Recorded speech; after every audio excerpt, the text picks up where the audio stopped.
प्यारे बच्चों, आज हमें यूनिट सेल वाले कुछ सवाल करने हैं। तो इन सवालों में हम लोग घनत्व याद करेंगे, ठीक है। तो घनत्व इक्वल टू फॉर्मूला होता है, घनत्व इक्वल टू या rho equal to Z cross M upon A cube cross N A. घनत्व का आयतन होता है भुजा की घात 3 या B equal to A Q, ठीक है। कहने का मतलब ये है कि जहाँ पर ये ए क्यू लिखा है वहाँ पर हम बी भी लिख सकते हैं। तो इस फॉर्मूले को मॉडिफाई करके इस फॉर्म में भी लिख सकते हैं, जैसे ये लिखा हुआ है, ठीक है।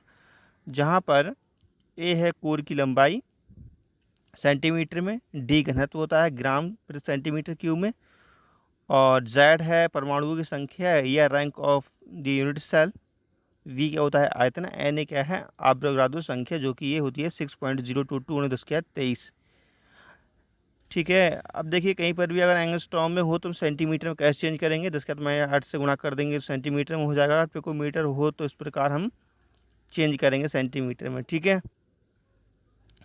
तो ये सारी चीज़ बता चुका हूँ मैं आपके लिए पिछले लेक्चर में ही। यूनिट सेल का मान, यूनिट सेल अगर कौन सा हो तो जेड का मान क्या होता है। अगर सिंपल क्यूबिक यूनिट सेल है तो जेड का मान 1 होता है, body centred cubic unit cell है तो 2 होता है, और अगर एफसीसी है तो 4 होता है जेड का मान, ठीक है। अब देखते हैं क्वेश्चन हम लोग।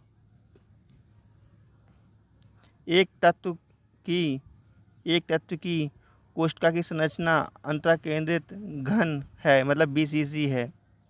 तो कोशिका के कोर की लंबाई 288 pm है तथा घनत्व 7.2 ग्राम प्रति सेंटीमीटर क्यूब है। तो ज्ञात कीजिए 208 ग्राम तत्व में कितने परमाणु होंगे, ठीक है। तो यहाँ पर बहुत ही सिंपल सवाल है। तो यहाँ पर क्या है, रो की वैल्यू दे रखी है, ये है, ठीक है। एन ए इक्वल टू ओ हमें पता है, और ए की वैल्यू ये दे रखी है, इसको हम सेंटीमीटर में चेंज कर लेंगे। जेड की वैल्यू बीसीसी के लिए 2 होती है, आपको बता रखा है हमने। तो ए इक्वल टू ये हो गया, तो ए क्यू इक्वल टू इतना हो जाएगा, ठीक है। कैलकुलेशन कर लेना आप लोग। तो ए क्यू इक्वल टू ये हम लिख सकते हैं। तो यहाँ से हम कुल मिला करके यहाँ से हम निकाल सकते हैं कि सबसे पहले निकालेंगे 208 ग्राम में कितने परमाणु होंगे। तो बिना ऑफ दैट हम जानते हैं rho equal to Z into M upon A Q into N A होता है। तो यहाँ से एम इक्वल टू क्या हो जाएगा, एम एम को हम क्या काम करेंगे, एम इक्वल टू निकालना है तो हम एम को यहाँ पर रख लेंगे, ठीक है। तो rho cross A Q into N A upon क्या हो जाएगा जेड, ठीक है। तो वो हमने यहाँ लिख दिया है, देखो। और ये सारी वैल्यू फिट कर देंगे यहाँ पर और कैलकुलेशन करेंगे, और तो यहाँ से हम एम की वैल्यू निकाल लेंगे। एम की वैल्यू का मतलब ये है टोटल हम भार निकाल लेंगे। तो 52 ग्राम तत्व में परमाणु संख्या होती है इतनी आपेक्षिक संख्या के बराबर, ठीक है। तो 1 ग्राम में कितनी होगी, 1 ग्राम इतनी होगी, हम भाग कर देंगे 52 से। तो 208 ग्राम में कितनी होगी, 208 ग्राम में फिर से गुणा कर देंगे, ये रहा अपना आंसर, ठीक है। अच्छे से कैलकुलेशन कर लेना। फटाफट इस वीडियो में सारे न्यूमेरिकल कवर कर लेते हैं जो भी हैं, उसके बाद हम नेक्स्ट टॉपिक स्टार्ट करेंगे नए वीडियो में। तो इसलिए इसी वीडियो में हम इसको ख़त्म करना चाहते हैं सारे न्यूमेरिकल्स को। तो देखिएगा जो नेक्स्ट न्यूमेरिकल है, एक्स एक्स विकिरण अध्ययन द्वारा, मतलब एक्स जो एक्स किरण का जो अध्ययन होता है, ये गलत लिखा हुआ है, एक्स किरण होना चाहिए, ठीक है। हाँ, एक्स किरण वितरण अध्ययन के द्वारा पता चला कि तांबा 3.608 × 10⁻8 कोष्ठका कोर के तथा एफसीसी एक कोष्ठका के रूप में क्रिस्टीकृत होता है। एक दूसरे प्रयोग में तांबे का घनत्व इतना देखा गया। द्रव्यमान याद कीजिए, ठीक है। तो ये सारी वैल्यूज ये दे रखी हैं, ठीक है। और एफसीसी के लिए जेड की वैल्यू इतनी होती है, आपको पता है। तो यहाँ पे हमें M equal to find out करना है। तो ये फॉर्मूला रहा, यहाँ से एम की वैल्यू ये निकाल ली, सारी वैल्यू पुट कर दी, ये एम का मान निकाल लिया है, ठीक है। तो तांबे में परमाणु संख्या कितनी होगी, 63.1। यू का मतलब होता है यूनिफाइड यूनिट होगा, ठीक है। अब देखते हैं नेक्स्ट क्वेश्चन। सिल्वर सीसीपी जालक बनाता है तो एक्स किरण वितरण, अब देखो सीसीपी के लिए कितना बताया था, जेड की वैल्यू 4 बताई थी ना। सीसीपी या एससीपी या एफसीसी वगैरह के लिए 4 होती है। तो अध्ययन द्वारा पता चलता है कि इसकी एकांक कोष्ठका की कोर की लंबाई 408.6 pm है। सिल्वर के घनत्व की गणना कीजिए। बहुत सिंपल सवाल है। ये परमाणु द्रव्यमान दे रखा है, सारी वैल्यू ये दे रखी हैं, ये वहाँ से हमने लिख ली है। ठीक है, समझ में आ रहा होगा आप लोगों के। तो रो की जो वैल्यू होती है Z cross M upon A Q into N A, इसमें सारी वैल्यू पुट काउंट कर देंगे हम। इस प्रकार सॉल्व करेंगे और रो की वैल्यू ये प्राप्त हो जाती है हमारे लिए। ठीक है, तो ये रहा इसका आंसर। सॉल्व कर लेना आप बैठ करके आराम से। नेक्स्ट सवाल देखते हैं।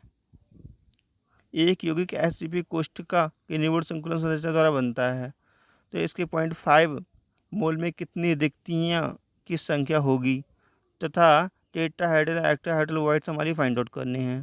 तो दे रखा है हेक्सागोनल क्लोज पैकिंग दे रखी है। ठीक है, कुल परमाणुओं की संख्या इसमें दे रखी है एन दे रखी नहीं, एन इक्वल टू इतनी होती है। ठीक है, तो 0.5 मोल में परमाणु की संख्या कितनी हो जाएगी, इतनी। ठीक है,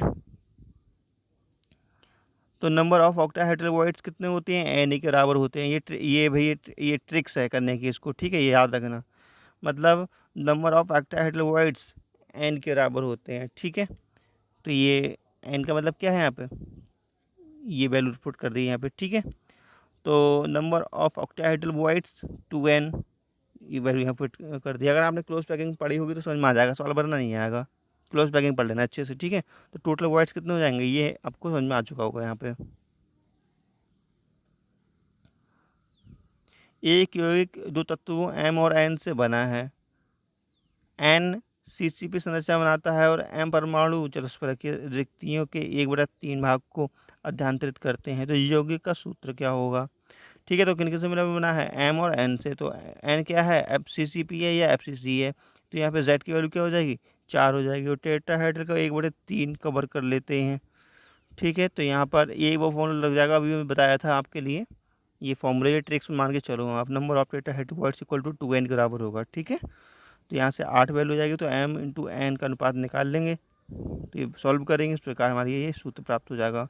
तो ये कौन सूत्र क्या होगा, M2n3। देखिएगा क्वेश्चन में दे रखा है तत्व का मोलर द्रव्यमान इतना दे रखा है, तत्व की कोष्ठका की भुजा इतनी दे रखी है। ठीक है, तो यहाँ पे हमारे लिए सॉल्व करना है। इसके लिए अब सॉल्व करेंगे, सारी वैल्यू फिट की है हमने और कैलकुलेशन करेंगे। ठीक है, जेड की वैल्यू यहाँ पे देखो कितनी आ गई, 4 आ गई। ठीक है, तो बेटा अगले वीडियो में हम देखेंगे डिफेक्ट्स के बारे में और अपूर्णताएँ क्या होती हैं या ठोसों में डिफेक्ट्स क्या होते हैं। तो इस वीडियो में तो मैंने बहुत जल्दी जल्दी न्यूमेरिकल्स ये करा दिए, फटाफट करा दिए। इसको आप सोच समझ के बढ़िया से न्यूमेरिकल्स कर लेना। कहने का मतलब ये था, इस वीडियो में मेरे लिए टॉपिक कंप्लीट करना था, मैंने आपको टॉपिक कंप्लीट करा दिया है। तो अगली वीडियो में बहुत अच्छे से विस्तार से पढ़ेंगे, टेंशन नहीं लेना आप लोग। ठीक है, अगली वीडियो में अच्छे से समझ में आएगा, इसको फटाफट नोट कर लेना आप लोग कॉपी में। तो मिलते हैं नेक्स्ट वीडियो में, तब तक नमस्कार, जय हिंद, वंदे मातरम। Okay, bye bye.